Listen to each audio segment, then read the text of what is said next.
सूरज अभी निकला भी नहीं था कि मुखिया गजोधर के आंगन में चीख पुकार मच गई। गांव की सबसे महंगी और पढ़ी लिखी भैंस रानी अपने कुंठे से गायब थी। गांव में कोहराम मचने ही वाला था। अरे ओ बंटो, ओ भाग्यवान, जरा बाहर तो आ। अरे कोई अनर्थ हो गया है। मेरी रानी, मेरे कलेजे का टुकड़ा कहाँ गई? कूठा खाली पड़ा है, जैसे मेरे सर से टोपी गायब हो गई हो। अरे सुबह सुबह क्यों गला फाड़ रहे हो? रानी कहीं टहलने गई होगी। और वैसे भी रात भर तो आप खर्राटे ऐसे मार रहे थे जैसे गांव में इंजन चल रहा हो। तब क्यों नहीं जागी आपकी ममता? जीजा जी, अरे काहे चिल्ला रहे हो? क्या रानी ने फिर से चाय मांग ली? मैंने तो पहले ही कहा था उसे बिस्किट कम खिलाया करो, बिगड़ गई है वो। अबे ओ गोबर गणेश, चाय नहीं मांग रही, वो गायब हो गई है। देख, कूंठे पर जंजीर तो है पर भैंस नहीं। ये देख, कूंठे के पास ये क्या पड़ा है? मुखिया जी ने जमीन से एक चमकीला लाल रंग का मफलर उठाया। तभी गांव का सबसे बड़ा गपोड़ी चुन्नी लाल दीवार फांद कर अंदर आता है। मुखिया जी, मुखिया जी, बहुत बुरा हुआ। मैंने अभी अभी गांव के बाहर वाले नाले के पास धुरंधर पहलवान को देखा। उसके कंधे पर एक बड़ा सा बोरा था और वो रानी जैसी आवाज निकाल रहा था। दूध का जला छाछ भी फूंक फूंक कर पीता है, और जिसकी भैंस गई वो लाठी लेकर जीजा के पीछे भागता है। जीजा जी, बाबा सच कह रहे हैं। कहीं ये काम आपके किसी दुश्मन ने तो नहीं किया? जैसे वो शहर वाला हलवाई जिसे आपने पिछले महीने उधार दूध देने से मना किया था। सब के सब पागल हो गए हो। चुन्नी, तू जा और पूरे गांव में ढिंडोरा पीट दे कि जिसने भी रानी को ढूंढा उसे मुखिया की तरफ से 1 हफ्ते तक दूध मुफ्त मिलेगा। और कट्टो, तू मफलर का पता लगा। मुखिया जी, इस मफलर पर पनीर की महक आ रही है और पूरे गांव में पनीर सिर्फ एक ही जगह बनता है। मंदिर के चबूतरे पर तेल से भरी बाल्टी देकर मुखिया गजोधर का बीपी बढ़ गया था। गांव वाले जमा हो चुके थे और कानाफूसी शुरू हो गई थी। हर कोई अपनी अलग थ्योरी दे रहा था, जैसे सबके सब जासूस बन गए हों। अरे ये क्या तमाशा है? मेरी रानी के दूध की जगह मिट्टी का तेल देने लगी है, और ये बाल्टी यहाँ मंदिर में किसने रखी? अगर मुझे पता चला कि ये किस पाजी का काम है तो उसकी खाल उधेड़ कर उसमें भूसा भरवा दूंगा। मुखिया जी, शांत हो जाइए, शांत हो जाइए। इस तेल में से चमेली के तेल की खुशबू भी आ रही है। और याद कीजिए, पूरे गांव में चमेली का तेल अपने बालों में कौन लगाता है? जीजा जी, मुझे पता है, वो शहर वाला पिंटू हलवाई वो चमेली का तेल भी लगाता है और उसकी दुकान पर पनीर भी बिकता है। और तो और कल रात वो मुझसे पूछ भी रहा था कि रानी कितने किलो की है। अरे ओ ढक्कन, पिंटू हलवाई तो कल से शहर गया है। ये काम किसी और का है। मुखिया जी, आप धुरंधर पहलवान के अखाड़े की तरफ क्यों नहीं देखते? कल वो अखाड़े में मिट्टी डलवा रहा था।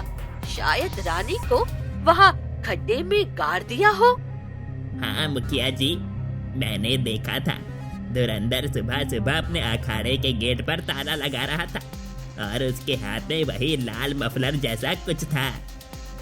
मुखिया जी ने अपनी धोती कसी और हाथ में लठ लिया और पूरी फौज बंटो, लल्लू, कट्टो और चुन्नी को लेकर धुरंधर पहलवान के अखाड़े में पहुंच गए। अखाड़े का दरवाजा अंदर से बंद था। अरे कौन है बाहर? अभी दंगल की तैयारी चल रही है, कोई अंदर नहीं आएगा।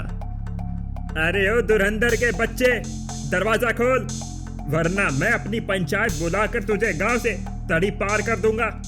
मेरी रानी कहाँ छुपाई है तूने?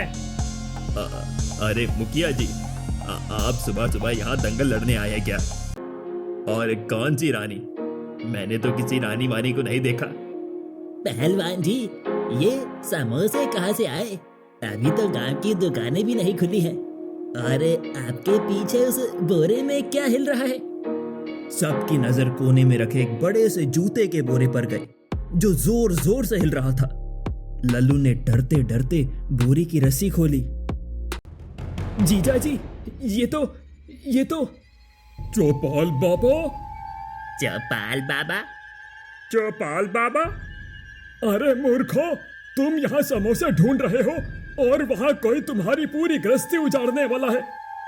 धुरंधर बेगुनाह है, उसे तो मैंने ही समोसे लाने भेजा था, क्योंकि मुझे किसी ने यहाँ रात को बंद कर दिया था।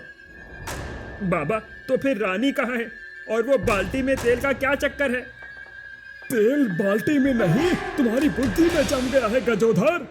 जिसने रानी को चुराया है वो इंसानों की भाषा नहीं बल्कि सीटी की भाषा समझता है। और अभी अभी मैंने गांव के पीछे वाली पहाड़ी की तरफ एक सीटी सुनी है। तभी अचानक पूरे गांव की लाइट कट गई।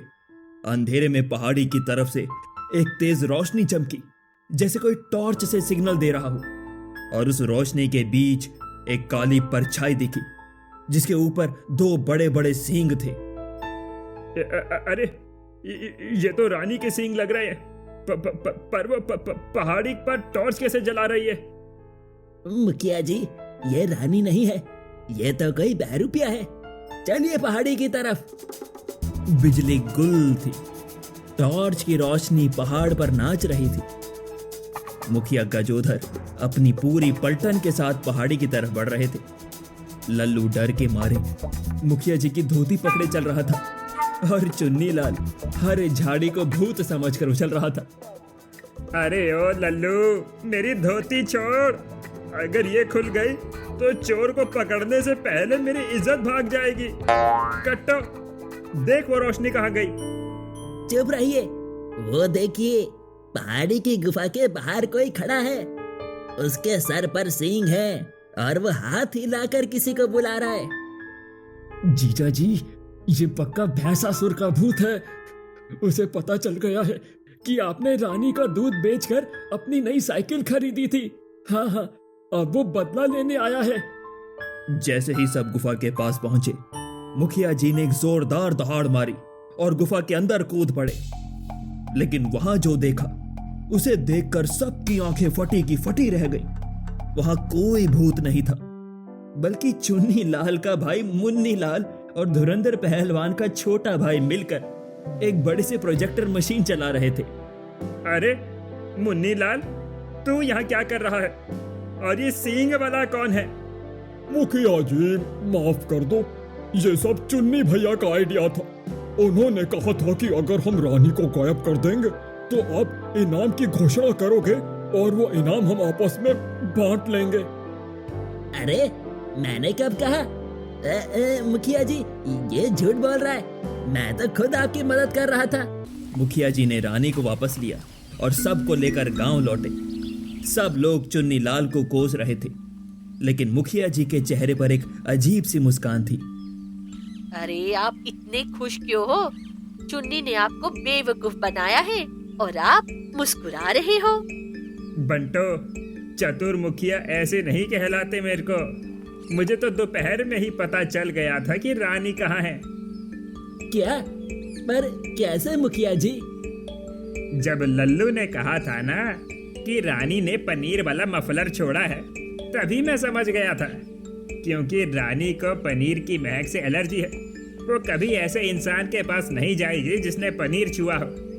ये मफलर मैंने खुद चुन्नी के घर से चोरी करके वहां डाला था। क्या? क्या? क्या? हाँ, चुन्नी बहुत दिनों से गांव वालों को लूट रहा था। मुझे उसे रंगे हाथों पकड़ना था, इसीलिए मैंने खुद रानी को पहाड़ी पर मुन्नी के पास भिजवाया और चुन्नी को लालच दिया कि वो चोरी का नाटक करे। आज चुन्नी और उसके साथी सबके सामने नंगे हो गए।